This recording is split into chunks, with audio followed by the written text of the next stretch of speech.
Are you reacting from your past or responding to God? A One Life Letter with Sybil Towner.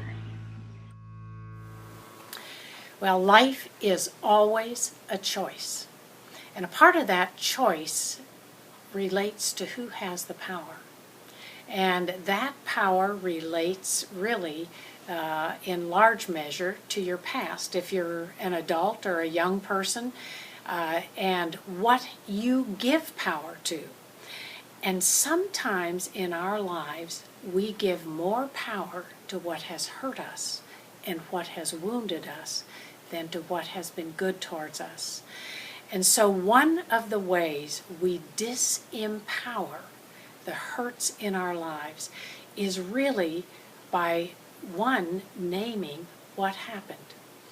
And really going into that space in such a way that we invite the presence of God into it, and we do the work of really forgiving, of letting go, and disempowering the word, the action, the misaction, the non-action, and we say, God is more powerful in my life than this wound or this pain could ever be.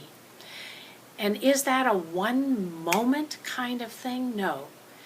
Or I wouldn't say no, not often. It normally happens over a period of time. And when you invite God into that space, you've given God more power in your life than that wound. And then you begin to see, oh my gosh, there is light in my life. It's not consumed by darkness. And then you begin to discover the light actually cannot be put out by the darkness.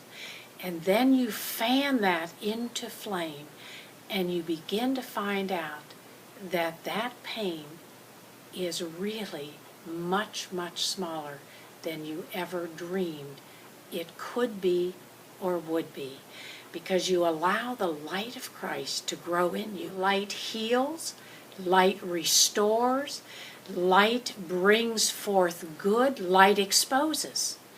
And really, it is God who takes care of that, not usually us, except by the work of forgiveness and by release. So I just invite you into that exploration of responding to God in your life, of recognizing His goodness, of recognizing His tears and His weeping over the hard things that have happened to actually most all of us. And that tears and weeping are a part of the healing balm that heals us and that grants us the capacity to live even with a limp, because some of us will live with a limp over what has happened to us. So this is something to pay attention to. It's something to explore.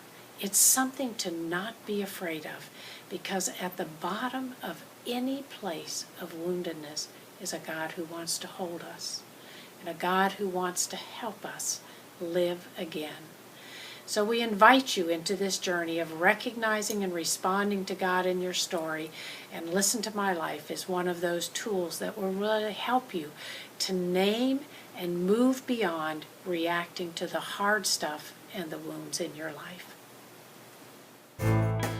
This One Life Letter relates to the My Life Story Map in Listen to My Life, Maps for Recognizing and Responding to God in My Story.